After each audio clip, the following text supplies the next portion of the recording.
राम मनोहर लोहिया अवध विश्वविद्यालय के एलएलबी तृतीय वर्षीय पंचम सेमेस्टर एवं एलएलबी पंचवर्षीय अष्टम सेमेस्टर, ये छात्र अपना देख लें। इंपॉर्टेंट प्रश्न जो है, कल पेपर है लॉ एंड द चाइल्ड, बाल विधि। इसमें जो है नंबर 1 जो है, भारत के संविधान के अंतर्गत बालकों को प्रदत्त मूल अधिकारों की विवेचना कीजिए। इसमें हम सेशन कर चुके हैं। इस पर भी संयुक्त राष्ट्र बाल अधिकार अधिनियम 1989 के महत्व पर निबंध लिखिए, इस पर टिप्पणी आ सकती है। और जो एक इम्पॉर्टेंट प्रश्न है, एक हिंदू अवयस्क के प्राकृतिक संरक्षक से आप क्या समझते हैं? प्राकृतिक संरक्षक के अधिकारों की विवेचना कीजिए। यदि एक अवयस्क कोई व्यक्ति है तो उसका जो संरक्षण करता है, जिससे उसके प्राकृतिक संरक्षण माता पिता है।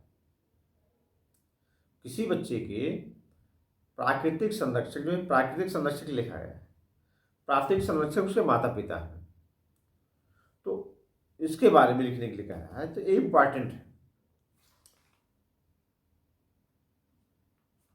नेक्स्ट जो है, भारतीय संविधान अधिनियम 1872 के अंतर्गत एक अवयस्क को क्या संरक्षण प्रदान किया गया है?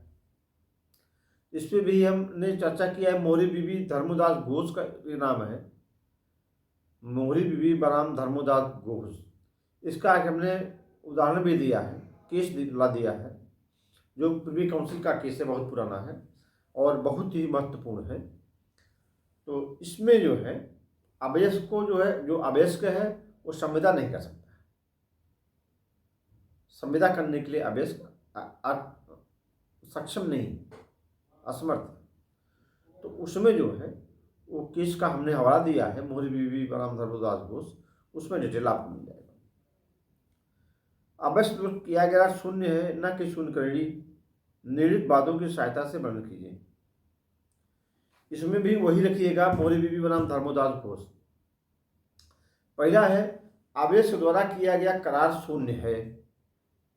यदि वह अवयस्क है तो उसके द्वारा किया गया करार शून्य है, परंतु यह अवयस्क नहीं, किसी कारणवश वो शून्य हो जाता है, करार अवैध हो जाता है, तो शून्यकरणी होगा।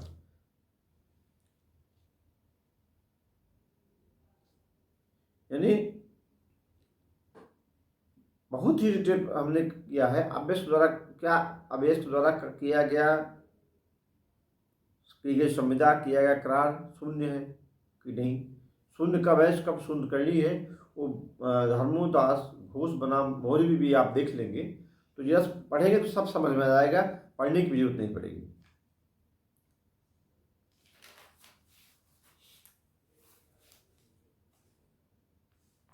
नेक्स्ट जो है इम्पॉर्टेंट, मोस्ट इम्पॉर्टेंट, राज्य के नीति निर्देशक तत्वों की विवेचना कीजिए जो भारत बालकों के कल्याण का प्रयत्न करते हैं।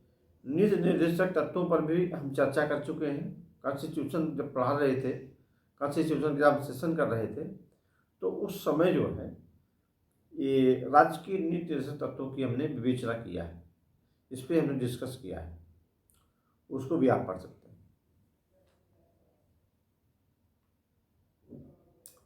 क्या बाल अपराधी को मृत्युदंड दिया जा सकता है? नहीं, बिल्कुल नहीं। उस पर भी देख लीजिएगा कि बाल अपराधी को सुधार गृह भेजा जाता है, किशोर बोर्ड भेजा जाता है, किशोर न्याय बोर्ड भेजा जाता है, जहाँ उसको सुधार किया जाता है। बाल न्यायालयों की कार्यप्रणाली संतोषप्रद नहीं से एक कथन की टिप्पणी रखिए, बहुत सही। बाल न्यायालय जो है, किशोर बोर्ड है जो है, इनमें कार्यप्रणाली जो है संतोषप्रद नहीं है। जो कार्य कर रहे हैं जिस सुधार नहीं हो पा रहा है बच्चों का। मातृत्व लाभ से क्या समझते हैं, इस पर टिप्पणी आ सकती है। हिंदू दत्तक ग्रहण तथा भरण पोषण, हिंदू दत्तक तथा पोषण अधिनियम 1956 के अंतर्गत हिंदू दत्तक की ग्रहण की वैध एवं अर्हता बताइए, ये भी इंपॉर्टेंट है। भारत में बाल यौन अपराधों के बढ़ने के प्रमुख कारणों की विवेचना कीजिए, टिप्पणी आती है। क्या एक अवयस्क को साझेदारी में प्रवृत्त किया जा सकता है? यदि हाँ तो उसकी अभ्यस्तता के समय एवं वयस्क होने पर क्या अधिकार प्राप्त होंगे, विवेचना कीजिए। इससे भी सेशन चर्चा कर चुके हैं। कोई अभ्यस्त जो है, कोई साझेदार मतलब बन जाता है, तो उसमें अब वयस्क हो जाने पे जब बालिग हो जाए क्या प्रभाव होगा, ये भी इम्पोर्टेंट है।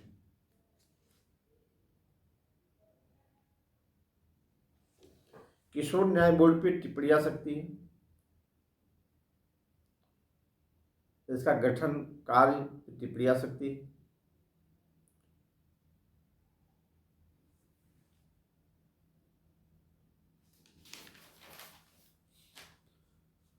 अब शोषण के विरुद्ध अधिकार, इसकी जब हमने कॉन्स्टिट्यूशन का सेशन किया है, यानी संविधान का जब सेशन हमने किया है, तो उस पर हमने शोषण के विरुद्ध अधिकार बताए हैं, उसको जरा देख लीजिएगा, मिल जाएगा। किशोर न्यायालय पर टिप्पणी आ सकती है। और अजन्मे बालक के अधिकार क्या है, इस पर भी टिप्पणी आती है। बाल गृह टिप्पणी आती है इस पर।